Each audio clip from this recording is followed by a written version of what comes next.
Hi there, Gemini. Welcome to your reading. This reading is for anyone with placements in Gemini, Sun, Moon, Rising, Venus, or Chiron. Gemini, I'm skipping you in front of the Virgo reading today because you kept, I kept getting Gemini energy and it kept kind of interrupting my ability to do anything else. So even though I would normally do the Virgo reading next, even while I did the Capricorn reading, I kept getting like this pull or tug to do the Gemini reading. So I think there's important messages here today for someone who has to hear them in a very time-sensitive manner. So I think it's time-sensitive messages that we're going to get today, something that you need to hear, or someone with these placements needs to hear. If you have Gemini somewhere prominently in your chart. So we're going to jump into the general energies of what I'm seeing here, and then we'll dive a layer deeper or two with the tarot to get better interpretations.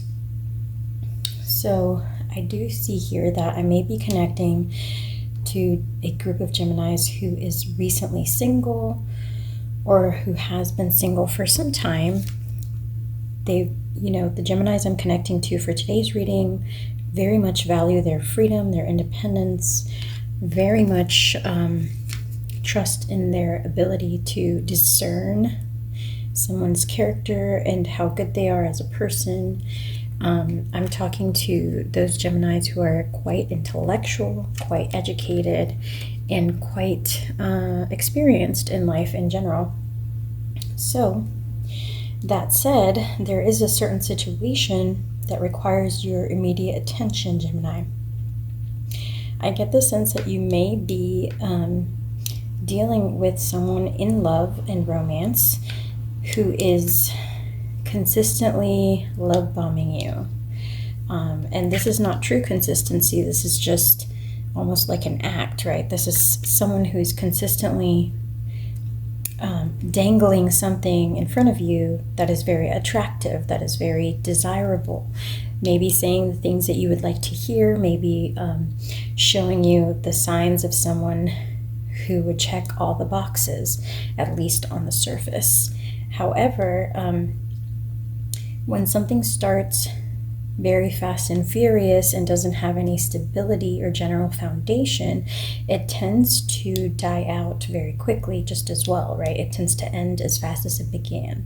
It tends to dry up and become stale if all the energy is expended at the beginning, in the courting stage with the rose-colored glasses, etc.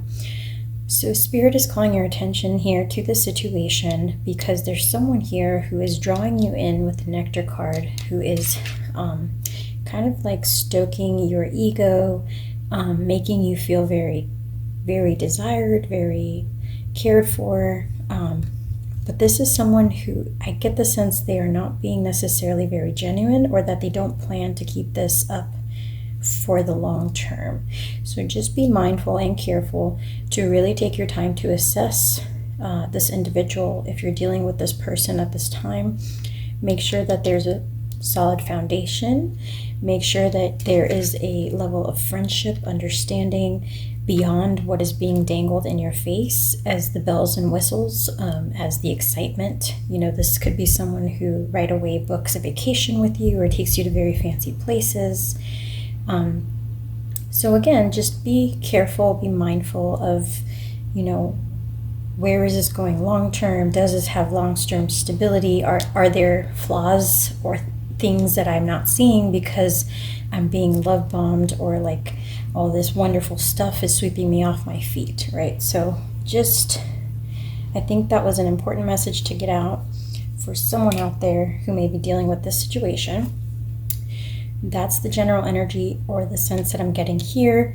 And we're going to dive now into the tarot to see what else is going on with you and your person. We get victory here. So someone wants a win. It's almost like they want to conquer you. They want to capture you. They want to make you their own, Gemini. They want to claim you. We have the Provide card coming out here. And the Power card.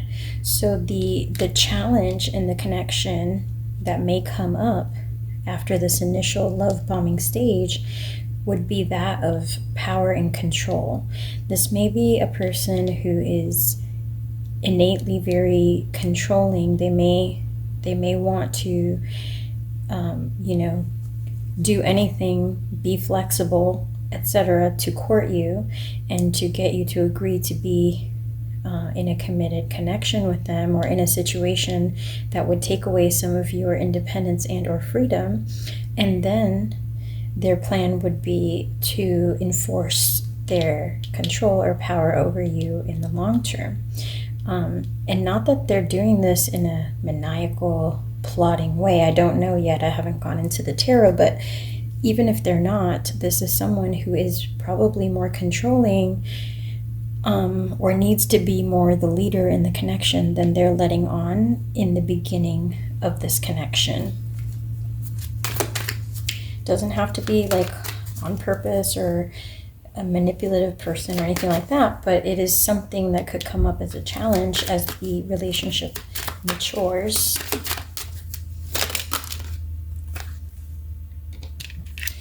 All right, we got Grow, and I called the attention to the broken tail here. Things can be repaired over time, but sometimes, it's important to cut them off from the beginning. So before a problem starts in this connection, it's important to discuss balance, to discuss, equal give and take, authority and how that will be established in the connection, maybe values and long-term goals, so that there's no conflict later on that causes trouble to stir up after this honeymoon stage is over.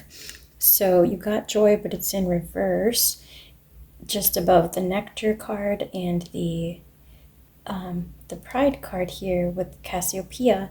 So don't go for instant gratification is what I get here. Like, be careful of going for instant gratification because it could be costly in the end, in the long term, right? In the Grow card, you have the little lizard or gecko that cut off its own tail so it can escape, but it will grow back that tail, right? And so it's like a short-term sacrifice for a long-term win. You're being warned here, Gemini, not to take the short-term joy and exhilaration of this connection into a place where it would kind of trap you or take away your independence, your freedom, or your options. So for an example would be, if they're asking you to move in with them or something like that, that could, cause conflicts later on, you may want to rethink that, or delay it until you can get to know them better, until you can get to know their family, their values, and how compatible you would be, until you can get to know their friends, how they are around other people. So just a piece of warning here from your guides that they thought was very important to convey to you, and I believe it was very important because it kept kind of interrupting my other readings or my ability to focus elsewhere. So let's see what we have going on for you and then for your person, Gemini. What is Gemini focused on? All right, this is very good. You have the 10 of Cups. So for you, on the left here, Gemini, you are feeling very happy, joyful, on top of the world. You're feeling very loved, very desired, very pampered. Ace of Wands, you may be having a lot of wonderful sex at this time, which could also be clouding your judgment, by the way, since our hormones go all over the place. And then you have the 5 of Swords. So there could be little moments here and there where you do question some things about the connection or about this person. Maybe some things that seem a little off to you at times, but then you kind of like glaze over them and move forward. because there's a very strong magnetic attraction here. We got the Queen of Wands. So yeah, definitely a lot of strong sexual chemistry, magnetic attraction, physical desire. And perhaps even a lot of the focus has been on the sexual aspects of this connection, Gemini, and on the exciting travels or dates or outings that you guys have had. So it takes away some of the attention from anything else that might be a little bit less on key, on point. Okay, the last card you got here is that of partnership and collaboration, the Three of Pentacles. So what could be seeming off balance is like, how will things come together when we can't agree on these certain things or aspects of the connection? Like, for example, you could have differences on like the lifestyle habits that you guys have, or like the place where you want to live long term, or like the family plans that you have for long term. Maybe one of you doesn't want children, one of you does, or one of you wants one child and the other one wants 5. You know, some disparities in this connection exist that need to be explored, and these likely have been overlooked because of all the initial excitement of getting together. So let's see what's going on with your person.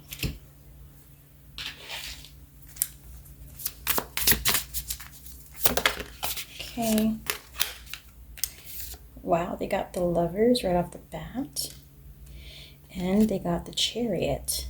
They are fully focused on you, Gemini. This person wants nothing more, like I said, than to conquer you, than to, not in a necessarily a bad way, but they want to confirm that you are theirs. They want to win you over. They want to make you their own. They want to make things official.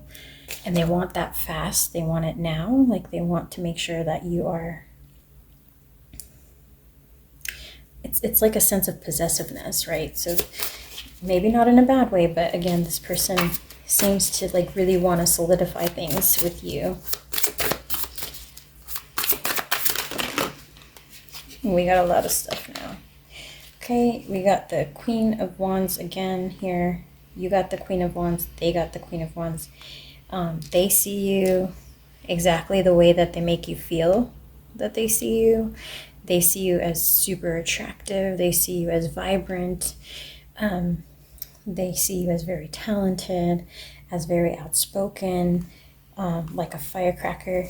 They see themselves as the King of Wands. They want to be your ideal partner. They want to step up and show up for you in a very strong manner and offer you everything that you would possibly desire here.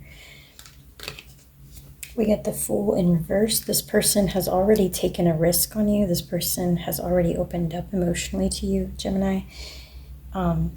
They are all in at this time. And then they get the Knight of Wands to the Three of Pentacles. So this is someone who's willing to take proactive action to achieve these. Look at the synchronicity here. You got Queen of Wands, Three of Pentacles, Three of Pentacles. They are also very self-aware. They are aware of the connection and the challenges in the connection. And they see the things that you may have been kind of thinking about in the background. They see them as well. And they're willing to take proactive action to overcome those challenges and work together and collaborate towards fixing them. The one caveat I get from this person is that they want to do that exclusively with you, and they want to make sure that you are their own. Like, it's like they want to claim you. They want to clip the wings of the Pegasus, you know, like just make sure that there's nothing that will cause you to get away from them or like leave the connection, etc. So again, it's not that it's in a bad way. It's just in a like very strong desire for possessiveness way.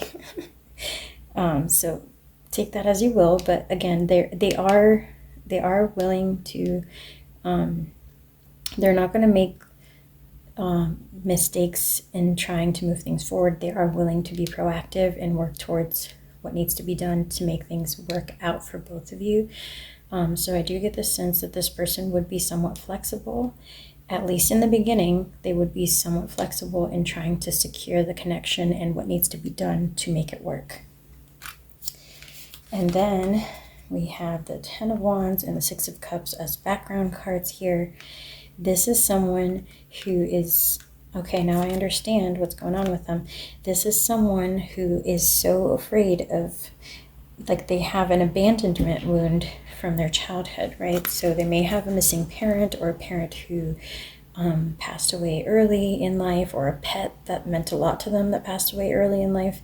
And somehow they have this type of like fear of being abandoned or losing people that they love in some way. So that might be what's driving their need, their very strong need or desire to secure the connection and make sure that things are going to move forward and work out in the long term, and that you can be claimed as their own, right? So I don't know that it's coming from a bad place, but it may be coming from a bit of wounding that hasn't been healed yet.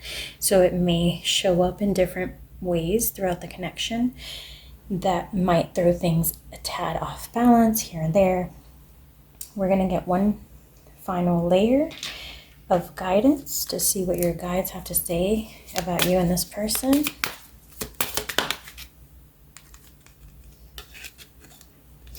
Okay, we got separation. What else? Retreat.